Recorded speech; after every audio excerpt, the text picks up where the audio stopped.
Hello everyone, welcome to the channel the Phidias academy. मैं कपिल शंडिल है, आपका बहुत बहुत स्वागत करता हूं। एक वेरी मच अवेटेड वीडियो मैं आपके साथ शेयर करना चाहता हूं।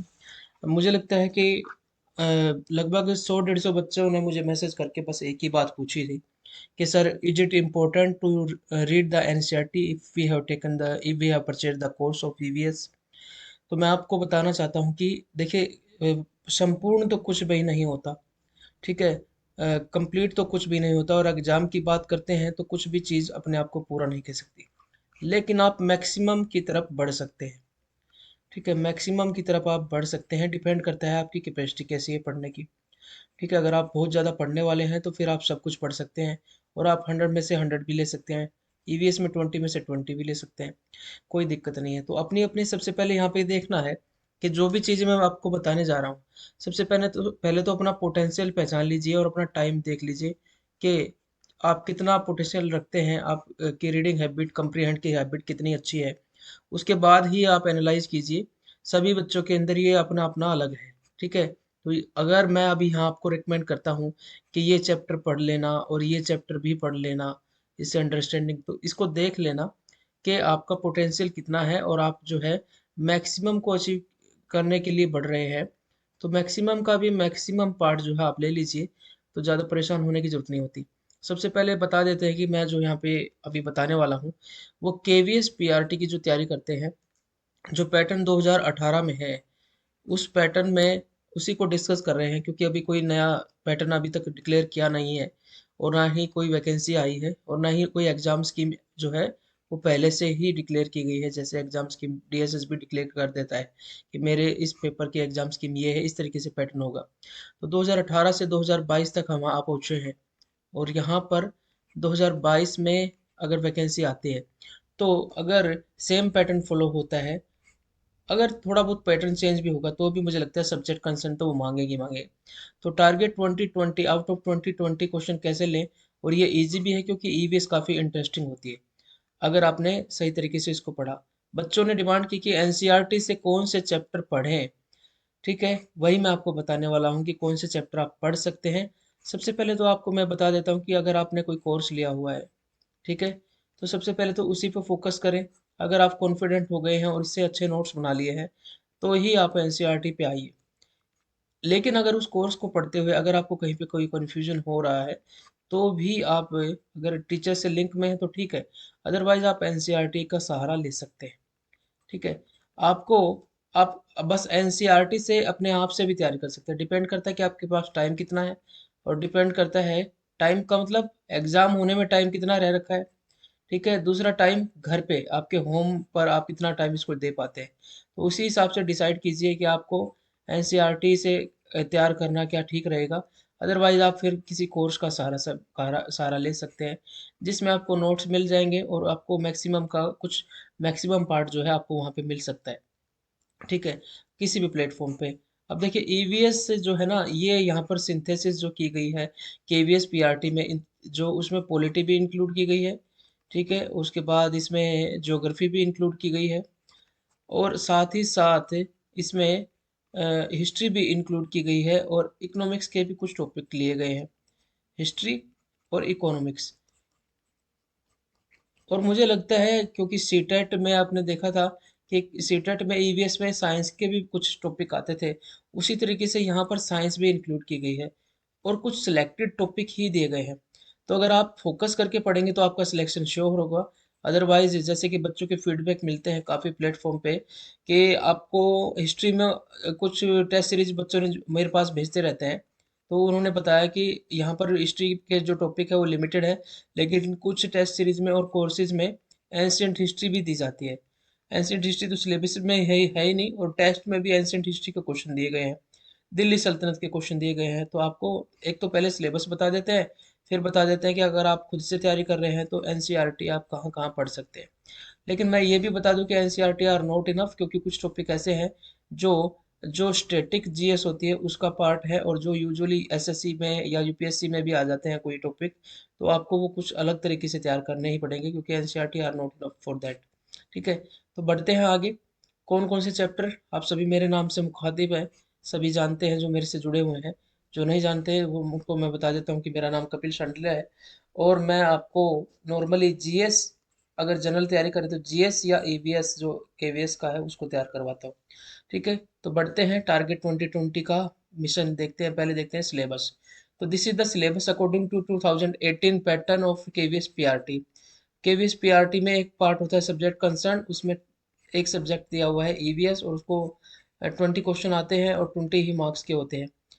देखिए, प्राइमरी ये टॉपिक है, primary institution of democracy, local bodies, state bodies, national bodies, citizens right in democracy, role of panchayat and nagar palika in education, health and other social services, population growth in India, distribution, density and growth, sex ratio, rural urban composition. तो इतने सारे topic आपने देखे। देखिए, वैसे topic ज़्यादा दिख रहे हैं, लेकिन मैं मानता हूँ कि ये टॉपिक अपने आप में एक है, और ये वाला टॉपिक जो है ये यहाँ तक अपने आप में एक टॉपिक है। ठीक है, तो आपको ज़्यादा टॉपिक इसको काउंट करने की जरूरत नहीं है, ये एक ही टॉपिक काउंट कीजिए। उसके बाद citizens right in democracy separate topic हो गया। अब यहाँ से लेकर यहाँ तक ये वाला पार्ट जो है ये सारा एक ही टॉपिक है। आपको बड़ा टॉपिक लगेगा, ये दिखने में बड़ा है लेकिन छोटा टॉपिक है ये। Role of panchayat and nagar palika in health education and other social services.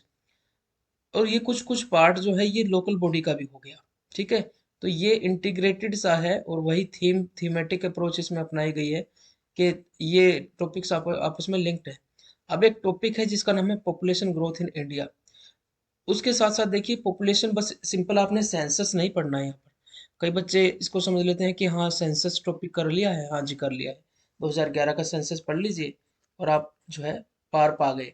लेकिन यहाँ पर आपको देखिए सेंसस या पॉपुलेशन ग्रोथ इन इंडिया पढ़नी है, ना कि सेंसस।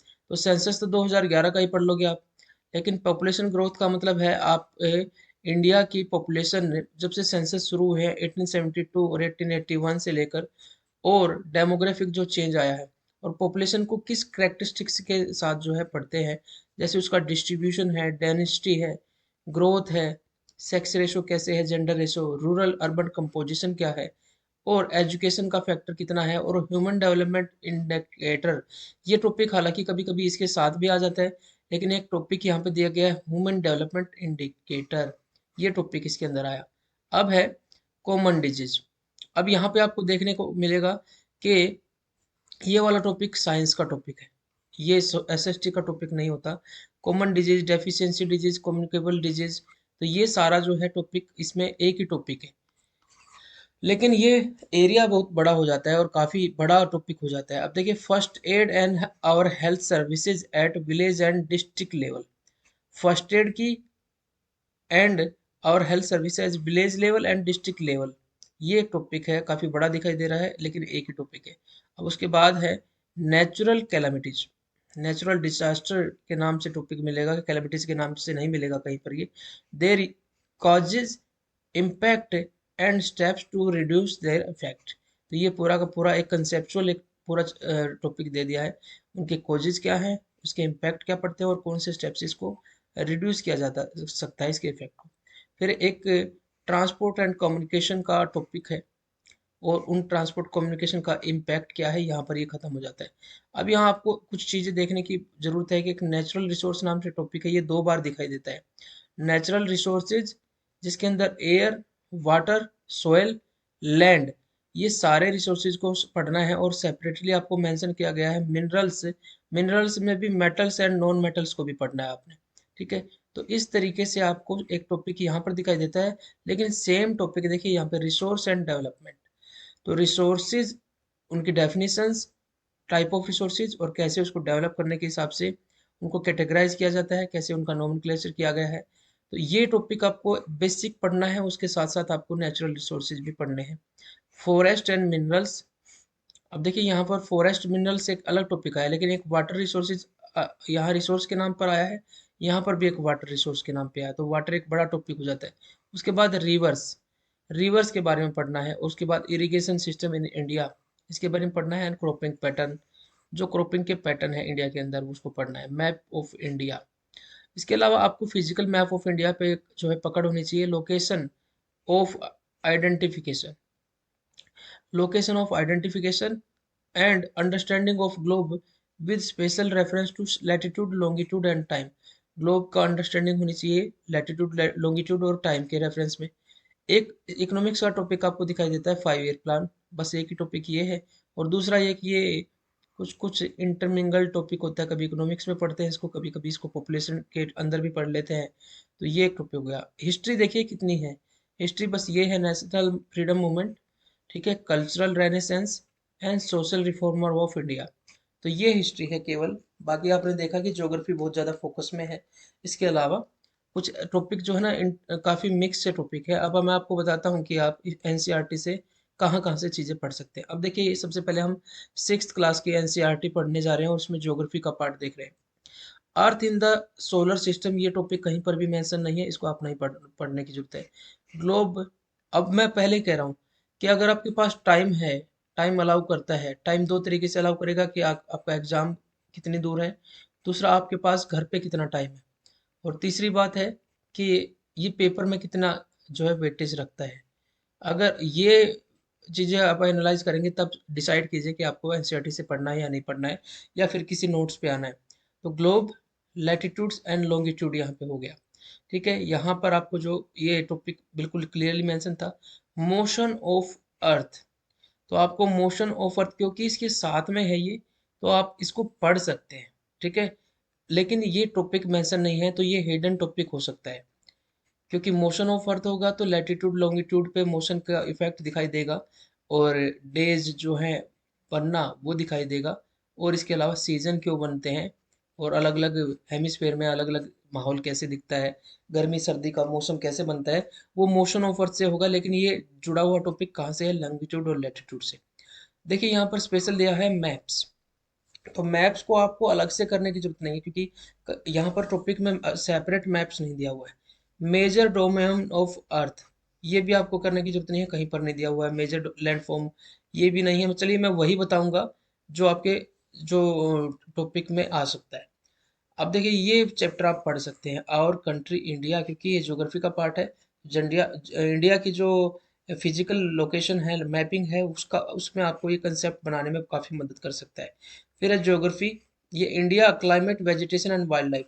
ये आपको करना पड़ेगा, क्योंकि ऑलरेडी आपको नेचुरल वेजिटेशन दिया हुआ है, ठीक है।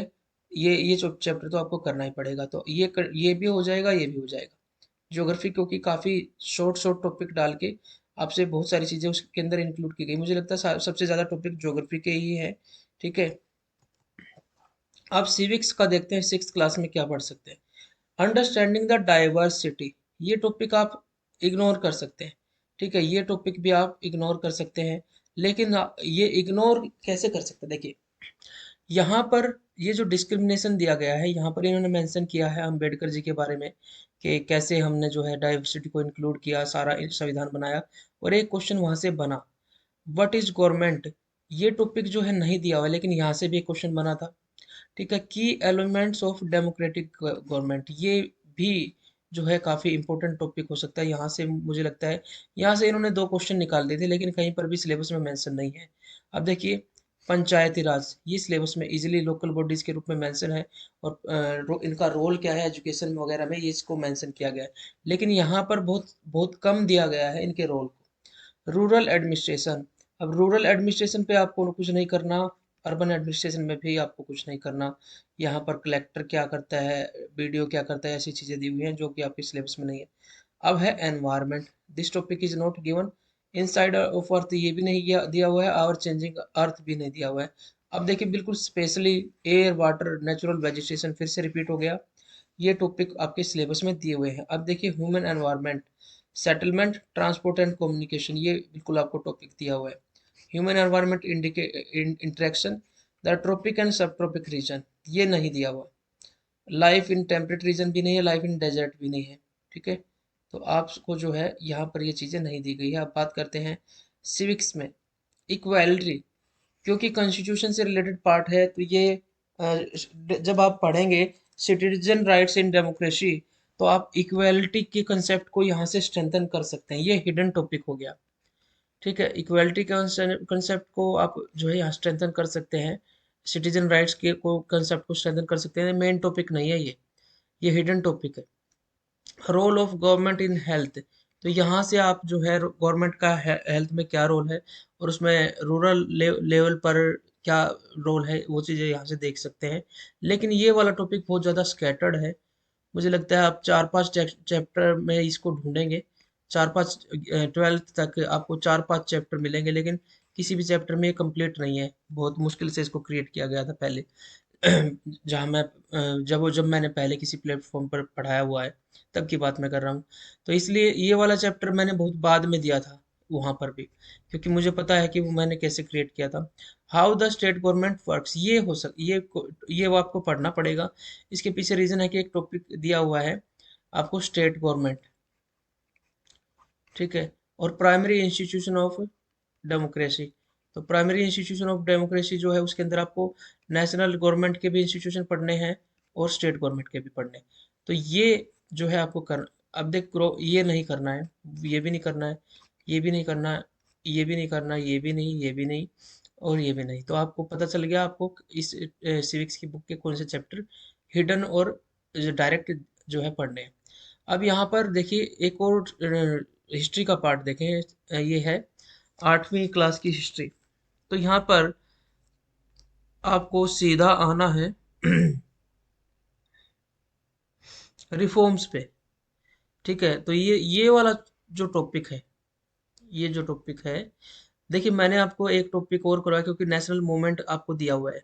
द इसमें लिखा हुआ है the making of national movement 1870s to 1947, लेकिन वहां पर आपको दिया हुआ है नेशनल मूवमेंट, ठीक है। तो नेशनल मूवमेंट जो है, अगर ये वाला एरिया लिखता तो यहाँ पर कंसीडर कर लिया जाता कि यही है। इसी वजह से मैं इसको भी इसमें इंक्लूड करता हूँ, व्हेन पीपल रिबेल 1857 को भी इंक्लूड करता हूँ। इसका रीज़न ये है कि इसके साथ जो हिडन टॉपिक्स हैं, जो ब्रिटिश पॉलिसीज़ हैं जिनकी वजह से ये रिबेल हुआ और बाद में ये चीज़ें उभर के आई हैं, वो पॉलिसीज़ भी आपको पता होना चाहिए। अगर मैं इन हिडन टॉपिक्स को मेन टॉपिक में इंक्लूड नहीं करूँगा तो स्टोरी डेवलप नहीं होगी और ये कंसेप्ट बढ़िया डेवलप नहीं होगा।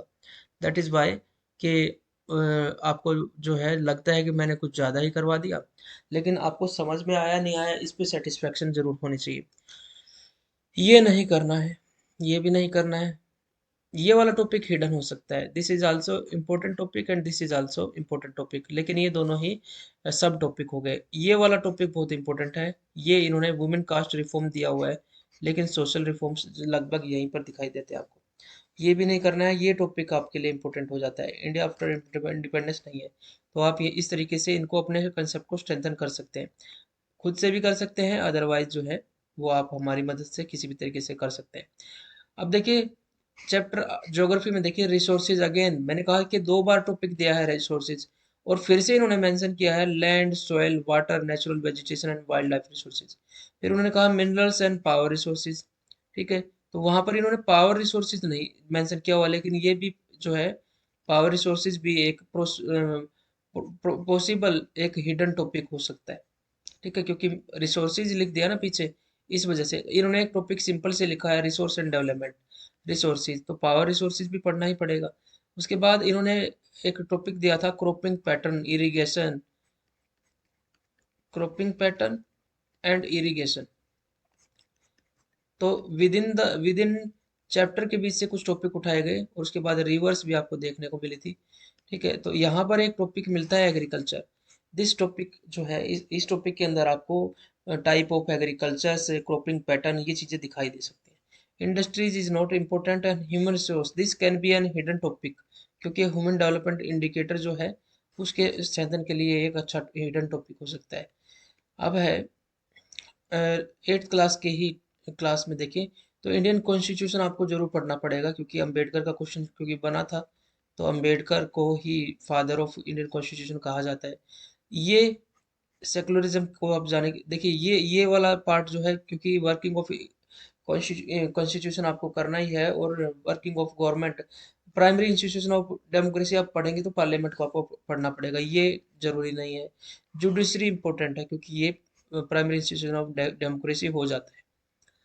ये भी नहीं, ये भी नहीं, ये भी नहीं, ये भी नहीं। Public facilities, yes public facility आपको कुछ चीजें बता सकती है जो आपके टॉपिक हैं, जैसे कि लोकल लेवल पर कौन सी फैसिलिटीज़ हैं, फर्स्ट एड फैसिलिटीज़ कहाँ पर है, ये आपको हो सकता है। ये लास्ट सोशल जस्टिस आपके सिलेबस से कहीं कनेक्ट करता हुआ दिखाई नहीं दे रहा है। अब बात करते हैं ज्योग्राफी की। बहुत इंपॉर्टेंट है ये चैप्टर तो डायरेक्ट आपको पढ़ना पड़ेगा, हालांकि लिखा नहीं हुआ है, लेकिन फिजिकल इंडिया लिख के उन्होंने जब लिखा है तो ये हो गया। इसके साथ साथ फिजिकल फीचर ऑफ इंडिया, ये भी उसी का पार्ट हो गया। अब आपको एक टॉपिक दिया गया है रिवर, तो आप यहाँ से ड्रेनेज पैटर्न जो होता है ना, वो रिवर्स को स्टडी करने का होता है। Climate is not given, again natural vegetation and wild life तीसरी बार आ चुका है। इसी वजह से इसी वजह से मुझे जो है बहुत ही दिक्कत हुई थी रिसोर्स का टॉपिक कंप्लीट करने में। और रिसोर्स के टॉपिक में बहुत सारे वीडियोज मैंने दिए थे। ठीक है, सबसे ज़्यादा वीडियोज इसी टॉपिक पे आए थे और सबसे ज़्यादा टॉपिक्स भी इधर से उठाए हुए हैं, दो दो बार रिपीट करके। तो मैंने सभी जितने भी चैप्टर्स थे उन सभी चैप्टर्स को मतलब उन सभी चैप्टर का सार उसमें डाल दिया था। अलग अलग चैप्टर ना पढ़ के एक ही जगह नोट्स मिल जाए, स्कैटर्ड वे में है ना। तो फिर से पॉपुलेशन आपको आ रहा है, तो पॉपुलेशन अगर टॉपिक दिया है तो इसमें वो सारी चीज़ें कैरेक्टरिस्टिक आएंगे आएंगे, लेकिन एक और चीज़ है कि अपडेटेड डाटा जो है वो इसमें होना ज़रूरी है। तो काफ़ी बच्चों ने इस पे मुझे फीडबैक दिया है।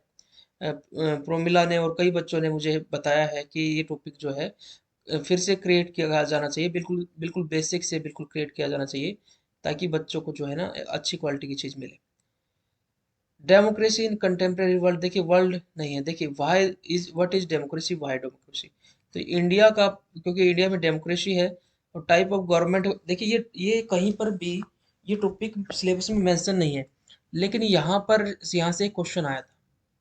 ठीक है, तो ये हिडन टॉपिक हो गया। तो मतलब केवीएस क्या चाहता है कि आपको वो टॉपिक तो आए हैं जो उसको उसने बताए हैं, वो टॉपिक तो आपको कवर करना ही है, लेकिन कुछ बेसिक टॉपिक जो होते हैं ना, वो आपको क्लियर होने चाहिए। जैसे वाई डेमोक्रेसी, कहीं पर भी बस लिखा था प्राइमरी इंस्टीट्यूशन ऑफ डेमोक्रेसी, ये तो था, लेकिन क्योंकि डेमोक्रेसी वर्ड आ गया था, वो तो यहाँ पर भी है, पर ये वर्ल्ड की बात आ गई। तो ये यहाँ से एक टॉपिक आया था। कॉन्स्टिट्यूशनल डिजाइन, ये भी नहीं था। इलेक्टोरल पॉलिटिक्स भी नहीं है। ये वाला पार्ट जो है ना, यहाँ से प्राइमरी इंस्टीट्यूशन ऑफ डेमोक्रेसी जो है बहुत ज़्यादा रिलेट करती दिखाई देती है। और सिटीजन राइट्स इन डेमोक्रेसी, वो यहाँ से रिलेट करती हुई दिखाई देती है। डायरेक्ट टॉपिक्स ना डाल के उन टॉपिक्स के जो सिनोनिम्स या फिर पर्यायवाची डाले हुए हैं। अब यहाँ पर हिस्ट्री की बात करें तो यूरोप की हिस्ट्री नहीं पढ़नी, national movement nationalist movement Indo China नहीं पढ़नी। हाँ, ये वाला हिडन टॉपिक बन जाता है आपके लिए। नेशनलिज्म इन इंडिया, ये हिडन टॉपिक बन जाता है, यहाँ से पॉसिबिलिटी है कि क्वेश्चन क्रिएट किए जा सकते हैं।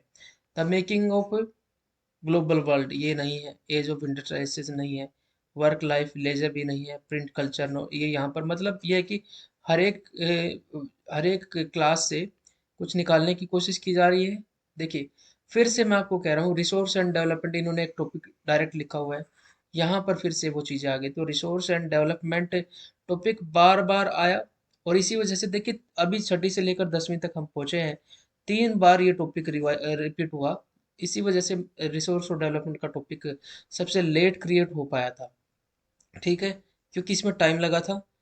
अब और वो टॉपिक जो कहीं पर भी नहीं मिल रहे थे वो सबसे लास्ट में दिए गए थे। फॉरेस्ट वाइल्ड लाइफ रिसोर्सेज आपके सिलेबस में मेंशन है। वाटर रिसोर्सेज तीसरी बार रिपीट हो गया। एग्रीकल्चर फिर से रिपीट हो गया। मिनरल एनर्जी रिसोर्सेज फिर से रिपीट हो गया। ये नहीं होगा और ये भी नहीं होगा। तो ये लाइफ लाइन ऑफ इकोनॉमी है ना, इसको पढ़ सकते हो आप, क्योंकि life line of economy transport वगैरह को बोलते हैं। ठीक है, यहाँ से आपको वो कंसेप्ट फिर से स्ट्रेंथन होगा। अब है पावर शेयरिंग, ये वाला टॉपिक आपको पढ़ना चाहिए, क्योंकि पावर शेयरिंग जो प्राइमरी इंस्टीट्यूशन ऑफ डेमोक्रेसी, और डेमोक्रेसी की जो 3 पार्ट है, विधायिका, लेजिस्लेचर, एग्जीक्यूटिव एंड जुडिशरी, उसको यहाँ पर आपको हेल्प मिलेगी। Federalism not so important, democracy not so important, ये भी इम्पोर्टेंट नहीं है। पॉपुलर स्ट्रगल्स एंड मूवमेंट, ये सिविक्स के टॉपिक हैं तो नॉट इम्पोर्टेंट है।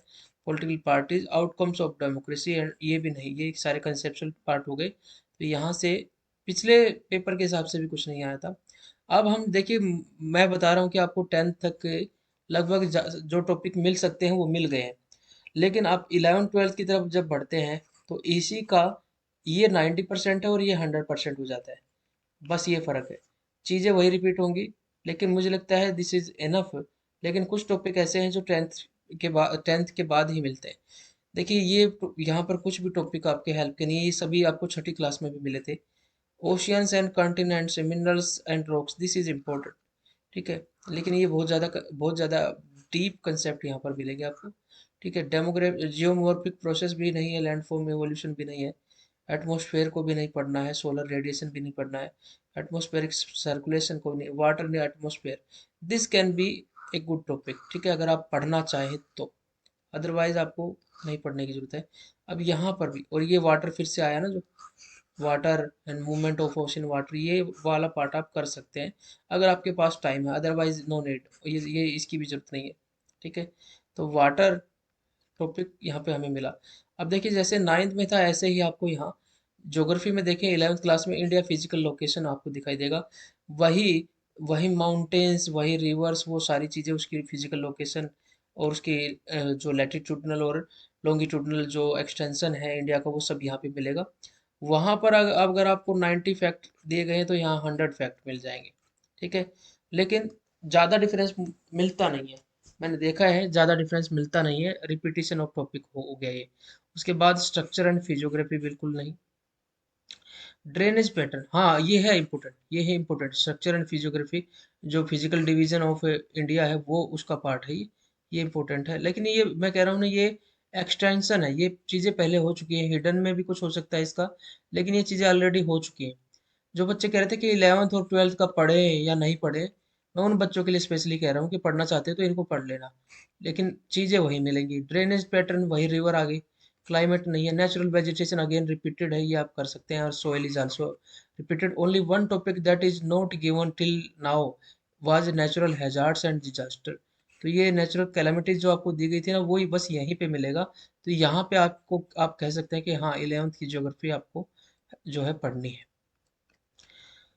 फिर से, अब ज्योग्राफी का जो है ना, ये प्रैक्टिकल बुक है, और इस प्रैक्टिकल बुक से जो है आपको एक क्वेश्चन कहीं नहीं मिला जो क्वेश्चन यहाँ से उठाएगा। इंट्रोडक्शन टू मैप्स नहीं था वो, मैप स्केल भी नहीं था, लेटिट्यूड लॉन्गिट्यूड एंड टाइम, ये वाले से एक क्वेश्चन जो है, जो कहीं नहीं मिला था, वो यहाँ से उठाया गया था केवीएस का। बाकी कहीं पर भी कुछ इतना इम्पोर्टेंट नहीं है। ठीक है, तो यहाँ पर लेटिट्यूड लॉन्गिट्यूड क्योंकि टर्म्स आ गई हैं तो यहाँ से क्वेश्चन उठा लिया है। अब बात करते हैं इकोनॉमी की। देखिए, इंडियन इकोनॉमी जो है, एक ही चैप्टर आपको पढ़ना चाहिए मुझे लगता है, इंडियन इकोनॉमी 1950 से 90, क्योंकि 5 ईयर प्लानिंग यहाँ पर हो जाती है। और ये टॉपिक को आप कर सकते हैं क्योंकि यहाँ पर फिर प्लानिंग तो यहाँ पर भी है। बाकी कोई कुछ नहीं है, पॉवर्टी, रूरल डेवलपमेंट, कोई भी इतना economic growth, informalisation, infrastructure, environment sustainability, ये कुछ भी कोई भी इंपॉर्टेंट नहीं है। अगर आपको पढ़ने हैं तो यही दो टॉपिक पढ़ने हैं। अब मैं थोड़ा सा बात करता हूँ फिर से सिलेबस पे आके, और देखता हूँ कि हमने क्या कवर किया और कितना एनसीईआरटी फेवरेबल है। ये इंस्टीट्यूशन हो चुका है, ये भी हो चुका है, ये भी हो चुका है, लेकिन स्टेट बॉडीज और नेशनल बॉडीज पूरी तरह से कंप्लीट नहीं हुई है। ये पूरी तरीके से कंप्लीट नहीं है, ये 70% ही यहाँ पर कंप्लीट हो पाएंगी। स्टेट बॉडीज, नेशनल बॉडीज को जो है आपको स्टैटिक जीएस से तैयार करना ही पड़ेगा। ठीक है, तो इसके लिए जो आपको फिर से जो पुराने पैटर्न है एसएससी यूपीएससी वाले, वो चीज़ें उठानी पड़ेगी। Citizen rights in democracy cover हो चुका है। ये वाला पार्ट जो है, role of panchayat Nagar palika in health, बहुत ज़्यादा स्कैटर्ड है, बहुत ही ज़्यादा स्कैटर्ड है, इसको सिंथेसिस करना बहुत टेढ़ी खीर हो जाती है। इसलिए ये वाला पार्ट आपको बहुत सारे चैप्टर्स में घूम घूम के करना पड़ेगा, और उन चैप्टर्स में भी आपको कहीं 3 लाइन मिलेगी, कहीं 4 लाइन मिलेगी, उनको सिंथेसाइज करना पड़ेगा। ये वाला टॉपिक आपको फुल फ्लैज मिल जाता है, बस आपको सेंसस के डाटा जो 2011 के हैं उनको जो है जोड़ना पड़ेगा। बड़ा टॉपिक है, लेकिन आपको ये जो कंसेप्चुअल है वो तो एनसीईआरटी में है। अब बात करते हैं एक और टॉपिक, कॉमन डिजीज। इसको मैंने ढूंढा बहुत ज़्यादा, लेकिन ये कॉमन डिजीज जो है और डेफिशिएंसी डिजीज है, इनकी कोई लिमिट है अगर, तो आपको सारे के सारे ही करने पड़ेंगे, लिमिट तभी बनेगी इसकी। आप इसको आप एनसीईआरटी में ढूंढेंगे तो ये कहीं पर भी फुल फ्लैज मुझे नहीं मिला। ठीक है, और मिलता है तो फिर वो बड़ी जो प्राइवेट बुक्स होती है उनके अंदर तो बहुत डीप में होते हैं चीज़ें। तो इसलिए इस टॉपिक को क्रिएट करने के लिए स्पेशल एफर्ट करना पड़ा था। तो ये टॉपिक आप अगर एनसीईआरटी में कहीं पे कंप्लीट कर पाते हैं तो बहुत बड़ी बात होगी, लेकिन इसका बहुत सारा पार्ट एनसीईआरटी में मिल जाएगा। First aid and our health service, ये भी ऐसा ही टॉपिक है जो बहुत ज़्यादा स्कैटर्ड है, ये इसलिए ये टॉपिक सबसे लास्ट में आए थे। अब देखिए, नेचुरल कैलामिटीज आपको डायरेक्ट मिल रहा था ये। ठीक है, step to reduce, transport communication मिल चुका है, their impact, natural resources, air water soil land सब कुछ उसमें है। सो रिसोर्स एंड डेवलपमेंट, ये टॉपिक भी आपको एक सेपरेट चैप्टर में मिला था। नेचुरल रिसोर्सेज में फॉरेस्ट मिनरल्स मिल गए, water resources, rivers, irrigation and crop pattern, सब कुछ आपको मिल गया है। मैप ऑफ इंडिया आपको कई जगह पे बताया है, नाइन्थ नाइन्थ में भी था, 11th में भी था, और प्रैक्टिकल बुक में भी था। Location of identification, understanding of globe with special reference to latitude, longitude and time, ये आपको बता दिया। 5 ईयर प्लान आपको बता दिया है। 5 ईयर प्लान जो है ना, एनसीईआरटी से करेंगे अगर वो चैप्टर से, तो आपका कंसेप्ट तो बढ़िया होगा, लेकिन पूरा 5 ईयर प्लान कंप्लीट नहीं होगा। तो किसी भी स्टैटिक जीएस के पार्ट से आप इसको कर सकते हैं, जैसे नॉर्मली एग्जाम की तैयारी होती है उसी तरीके से। नेशनल फ्रीडम मूवमेंट हमने आपको 1857 से लेकर 1947 तक का एरिया आपको बता दिया है। कल्चरल रेनेसेंस, ठीक है, कल्चरल रेनेसेंस जो है वो टॉपिक भी इसी के साथ साथ चलता है। और सोशल रिफॉर्मर्स ऑफ इंडिया, देखिए ये सोशल रिफॉर्मर्स ऑफ इंडिया, क्योंकि इसने लिख दिया ना रिफॉर्मर्स, तो वो सारे रिफॉर्मर कवर करने पड़ेंगे आपको, जो एनसीईआरटी में भी नहीं दिए हुए हैं, क्योंकि इसने ओपन एंडेड रख दिया है इसको। कल्चरल रेनेसेंस में भी कहीं पर भी कोई लिमिट नहीं है, आपको सभी को कवर करना पड़ेगा। एनसीईआरटी इज नॉट इनफ यहाँ हेयर, तो आपको एनसीईआरटी के अलावा भी सभी चीज़ों को कवर करना पड़ेगा। ठीक है, कोशिश पहले ये की गई थी कि सारी चीज़ें कवर हों और लगभग लगभग जो है बस फैक्चुअल कुछ मिस्टेक्स हुई हैं। ठीक है, बच्चों ने रिपोर्ट किया और कुछ चीज़ें मैंने भी बाद में देखी हैं कि कुछ चीज़ें जो हैं वो एक दो पीपीटी बोरो करने की वजह से, और कुछ फैक्ट जो है दो दो फैक्ट, क्योंकि देखिए एनसीईआरटी में भी ये चीज़ देखने को मिलती है कि अगर आप एक टॉपिक 3 चैप्टर में दिया हो तो एक चैप्टर में कोई और ईयर लिखा हुआ है, दूसरे चैप्टर में कोई और ईयर लिखा हुआ है, तो जोन सा चढ़ गया वो उसमें आ गया, लेकिन फिर दूसरे चैप्टर में वो गलत दिखा।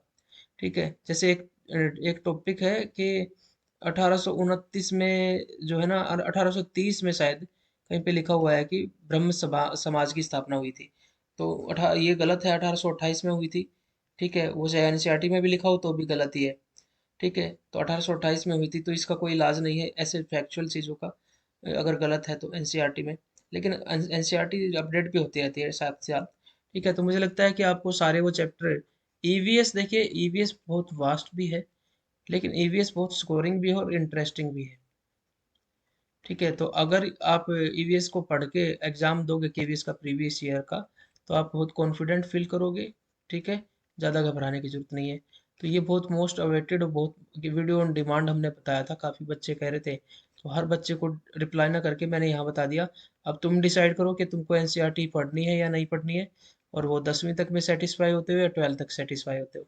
ठीक है, और ये भी देखो कि तुम्हारे पास टाइम कितना है। ठीक है, तो टाइम कम है तो आप नोट्स पे आ जाइए, नोट्स बने बनाइए, किसी कोर्स को ज्वाइन कीजिए, हम भी कोर्स लेके आएंगे, आप उसको भी ज्वाइन कर सकते हैं। ठीक है, जो सीधी सी बात है, मुझे मुझे ये बात बोली गई कि अगर मैं कोर्स लेके आता हूँ, ठीक है, तो उस कोर्स को अब अगर आप बेस्ट कहते हो ना, तो पहले वाले को खराब मत कहना। ठीक है, तो मैंने कहा कि पहला भी मैंने बनाया और ये भी मैंने बनाया है। ठीक है, लेकिन जब मोबाइल कोई कंपनी नया लॉन्च करती है, तो उस मोबाइल कंपनी, मान लीजिए सैमसंग कोई नया मोबाइल लेके आ रही, तो पुराने वाले से तो फीचर अच्छे ही होंगे। इतना अश्योर तो मैं बच्चों को करूंगा कि जो चीज़ मैं लेके आ रहा हूँ, वो फीचर्स जो हैं उसके बहुत अच्छे होंगे, पहले के मुकाबले बहुत ज़्यादा अच्छे होंगे। ठीक है, तो दो सब जगह मैं, वहाँ भी मैं ही काम कर रहा था और यहाँ भी मैं ही काम कर रहा हूँ। बस ये चीज़ देखिए कि थोड़ा सा और एफर्ट किए जाएंगे, आप बच्चों को जो परेशानी आई है उनको और सुधार जाएगा। चलिए, मुझे लगता है ये बेनिफिशियल होगा आपके लिए। ठीक है, इतना काफ़ी है। आगे आपको कोई प्रॉब्लम, कुछ और गाइडेंस चाहिए हो तो ज़रूर आप कमेंट करके बता दीजिए, फीडबैक ज़रूर देना है आपको। ठीक है, आपके फीडबैक बहुत इंपॉर्टेंट रहते हैं, आप बहुत सारे बच्चों ने फीडबैक दिए हैं, और वो मैं बहुत अच्छे से पढ़े मैंने और मुझे बहुत अच्छे लगे। मिलते हैं नई वीडियो के साथ, तब तक अपना ध्यान रखिए। जय हिंद, जय भारत, खुश रहिए और दम लगा के पढ़िए।